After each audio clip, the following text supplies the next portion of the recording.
Hello students. आज का हमारा टॉपिक है फ्रीक्वेंसी काउंट मेथड। जैसे कि मैंने आपको बताया था कि मैं आपको और एल्गोरिथम्स के टाइम कॉम्प्लेक्सिटीज़ या स्पेस कॉम्प्लेक्सिटीज़ निकाल के दिखाऊंगा।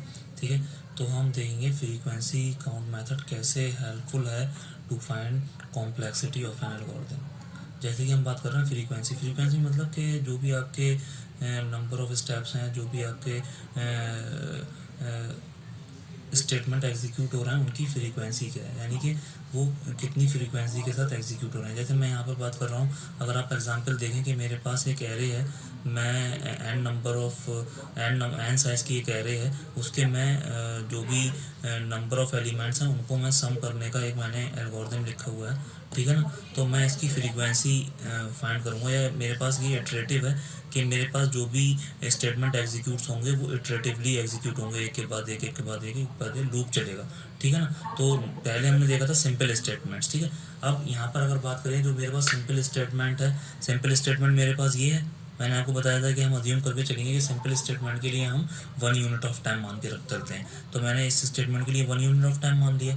बट ये जो मेरा ये वाला स्टेटमेंट है, ये मेरा सिंपल स्टेटमेंट नहीं है, ये मेरा लूप स्टेटमेंट है, यानी कि मेरा ये रिपीटेटिवली एग्जीक्यूट होगा। ठीक है, तो जो मेरा, अगर आप देख सकते हो, ये वाला जो मेरा स्टेप है i=1, ये इनिशियलाइजेशन स्टेप है। ठीक है, तो ये क्या है, ये सिर्फ एक बार ही एग्जीक्यूट होगा। i=0 इसने इनिशियलाइज कर दिया, तो मैं इसको 1 यूनिट ऑफ टाइम मान के चलूँगा, क्योंकि ये मेरा एक सिंपल सा स्टेटमेंट है। ठीक है, अब ये मेरा i=n है। ठीक है, ये मेरा कब तक चलेगा, सपोज कर लो मेरा i की वैल्यू स्टार्टिंग में मेरी 0 से स्टार्ट हुई, तो सबसे पहले 0 के लिए एग्जीक्यूट होगा, फिर 1 के लिए एग्जीक्यूट होगा, फिर 2 के लिए एग्जीक्यूट होगा, ऐसे ही 3, ऐसे ही 4, और कहाँ तक जाएगा, ये जाएगा 5 तक। ठीक है, जब तक i की वैल्यू n से छोटी ना हो जाए। कैसे, मेरे पास एक एरे है a, इसके अंदर मेरे कितने एलिमेंट हैं, 0 1 2 3 4, इसके अंदर कुछ भी वैल्यूज हैं। ठीक है, अब 0 के लिए कंडीशन ठीक है, n से छोटा है, नंबर ऑफ एलिमेंट कितने हैं, 5, 1 भी ठीक है, 2 भी ठीक है, 3 भी ठीक है, 4 भी ठीक है। ठीक है, जैसे ही वो 5 पे आएगा, ठीक है, तो वो क्या करेगा, वो उसको स्टॉप कर देगा। बट ये एग्जीक्यूट मेरा कितनी बार होगा, ये एग्जीक्यूट होगा मेरा n+1 टाइम। क्यों, 1 2 3 4 5 6 बार। ये वाली कंडीशन तो मेरी टर्मिनेट हो जाएगी, बट एग्जीक्यूट तो होगी ना, ये वाला स्टेटमेंट तो एग्जीक्यूट होगा। और ये कितनी बार एग्जीक्यूट होगा, कितनी बार वैल्यू को बढ़ाएगा, 5 बार, यानी कि n नंबर ऑफ टाइम्स। ठीक है ना, अब तो हम क्या करेंगे, हम इसको मान के चलते हैं, जो भी हमारे पास मैक्सिमम इसके अंदर होगा हम उसको लेके चलते हैं। तो मेरा इसका एग्जीक्यूशन क्या हो गया, n+1, इस स्टेटमेंट का मैं n+1 लेके चलूँगा। अब आप देखो, ये वाला जो मेरा स्टेटमेंट है, ये कितनी बार एग्जीक्यूट होगा, ये एग्जीक्यूट होगा n बार। क्यों एग्जीक्यूट होगा, 0 के लिए वैल्यू प्रिंट करेगा, 1 के लिए वैल्यू प्रिंट करेगा, 2 के लिए वैल्यू प्रिंट करेगा, 3 के लिए वैल्यू प्रिंट करेगा, और 4 के लिए वैल्यू प्रिंट करेगा। यहाँ पर जैसे ही आएगा वो स्टॉप हो जाएगा, तो ये मेरा n के लिए प्रिंट करेगा। ये वाला जो स्टेटमेंट है रिटर्न एस, ये भी मेरा सिंपल स्टेटमेंट है, तो ये मेरा 1 टाइम एग्जीक्यूट होगा। तो अब आप देखो, n और n, एफ ऑफ n इसका क्या बनेगा, टाइम फंक्शन क्या बनेगा, n 2n 1 2 एंड 3, ये मेरा बन गया। इसका ऑर्डर क्या होगा, क्योंकि 2 ऑफ n है, तो ऑर्डर ऑफ n। इसकी स्पेस कॉम्प्लेक्सिटी क्या होगी, स्पेस कॉम्प्लेक्सिटी के कौन कौन से वेरिएबल यूज हो रहा है, सबसे पहले s यूज हो रहा है, ठीक है, i यूज हो रहा है, और आपका n यूज हो रहा है, और आपका मेन वेरिएबल a यूज हो रहा है। ठीक है, एस के लिए मेरा, मैं मान के चलता हूँ 1 वर्ड यूज हो रहा है, आई के लिए मेरे पास 1 वर्ड यूज हो रहा है, एन के लिए मेरे पास 1 वर्ड यूज हो रहा है। ठीक है, बट जो मेरा साइज ऑफ ए है वो है n वर्ड्स। कितने भी वर्ड्स हो सकते हैं, यहाँ पर मेरे केस में अभी मैंने 5 लिए हैं, 10 भी हो सकते हैं, 20 भी हो सकते हैं, 50 भी हो सकते हैं, इसलिए मैंने n ले लिया, n वर्ड्स। ठीक है, तो इसकी कॉम्प्लेक्सिटी क्या बनेगी, एस ऑफ n क्या बनेगा, n+3, 1 2 3 और ये वाला n। तो इसका भी ऑर्डर क्या हो गया, ऑर्डर ऑफ। ऐसे हम किसी भी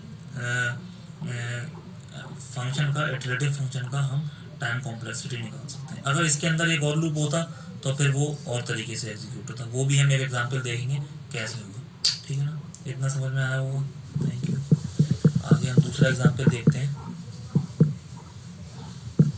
ये आप खुद सॉल्व कर लोगे, आई एम श्योर, कोई बड़ी बात नहीं।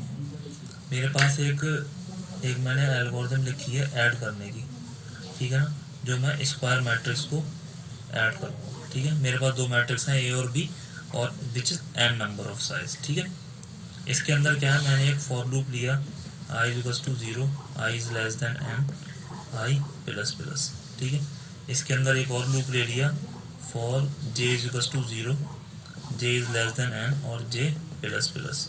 ठीक है, इसके अंदर मैंने क्या करा, सी ऑफ आई कॉमा जे मुझे ऐड करना है A of I comma J plus B of I comma J. ठीक है, ठीक है, ये बंद हुआ, ये वाला लूप बंद हुआ, ये बंद हुआ। अब देखो, ये मेरा n+1 टाइम्स यूज होगा, क्लियर है, क्योंकि ये मेरा वन स्टेटमेंट है, ये मेरा n+1 है, ये मेरा n है, तो मैंने n+1 टाइम ले लिया, मैक्सिमम इसमें से ले लिया n+1। अब जब ये n है तो इस i+1 के इटरेशन में ये कितनी बार एग्जीक्यूट होगा, n बार, ये भी कितनी बार एग्जीक्यूट होगा, n बार। अब मैंने इसका निकाल लिया, अब मैं इसके पास आऊँगा, ये कितनी बार एग्जीक्यूट होगा, 1 बार, ये n+1 जाएगा, ये जाएगा n बार, तो ये कितना हो गया, इंटू n+1, n+1। ठीक है, ये कितनी बार एग्जीक्यूट होगा, n टाइम्स ये भी एग्जीक्यूट होगा, क्योंकि इसके n टाइम्स यूज होगा, यानी कि n। अब ये इसका एफ ऑफ एन क्या बनेगा, इसका एफ ऑफ एन बनेगा जो n स्क्वायर 2n स्क्वायर, ये दोनों n square 2n square plus n और n, 2n प्लस 1 एंड 1। ठीक है, तो इसका ऑर्डर क्या हो गया, order of n square. Space complexity क्या हो जाएगी, स्पेस कॉम्प्लेक्सिटी हो जाएगी, एक वेरिएबल a यूज हुआ है, एक वेरिएबल b यूज हुआ है, एक i यूज हुआ है, एक j यूज हुआ है, एक n यूज हुआ है। ठीक है, a की क्या है, स्क्वायर मैट्रिक्स है, यानी कि n स्क्वायर, b की क्या है, n स्क्वायर, i क्या है 1, j क्या है 1 और n क्या है 1, तो कितना हो गया 2n स्क्वायर प्लस 3। वो सी भी है, एक सी भी है, ये होगा सी की n स्क्वायर, तो ये हो गया 3n square, S of N मान के चल रहे हैं 3n स्क्वायर प्लस 3, यानी ये भी हो गया ऑर्डर ऑफ n स्क्वायर। ऐसे आपने यहाँ पर कैसे करा, आपने पहला लूप लिया, मैक्सिमम उसका फाइंड करा n+1। अब इस वाले लूप के लिए ये n टाइम ये करेगा ना, क्योंकि i प्लस इंक्रीमेंट होता रहेगा, तो ये n बार होगा, ये भी n बार होगा। फिर जब आप इस लूप में आए तो इसके लिए n+1 मैक्सिमम हो गया, n इंटू n+1, इसके लिए फिर ये n बार यूज़ करेगा, तो ये हो गया n स्क्वायर, ये हो गया n स्क्वायर प्लस n, ये हो गया n+1, सारे n स्क्वायर को जोड़ लिया 2n स्क्वायर बचे, सारे n को जोड़ लिया 2n बने, सारे 1 को जोड़ लिया 1 बने, ऑर्डर ऑफ n, क्योंकि मैक्सिमम डिग्री 2 है तो ऑर्डर ऑफ n स्क्वायर हो गया। यहाँ पर क्या था, यहाँ पर मेरे, क्योंकि मेरी स्क्वायर मैट्रिक्स है a और b, तो a के मेरे पास कितने वर्ड होगा, n स्क्वायर वर्ड होगा, b के अंदर n स्क्वायर वर्ड होगा, c के अंदर n स्क्वायर वर्ड होगा, तो मैंने n स्क्वायर को जोड़ दिया 3n square plus 1 2 3 3। Order of degree क्या है, मैक्सिमम डिग्री स्क्वायर है, तो मैंने यहाँ पर ऑर्डर ऑफ n स्क्वायर कर दिया।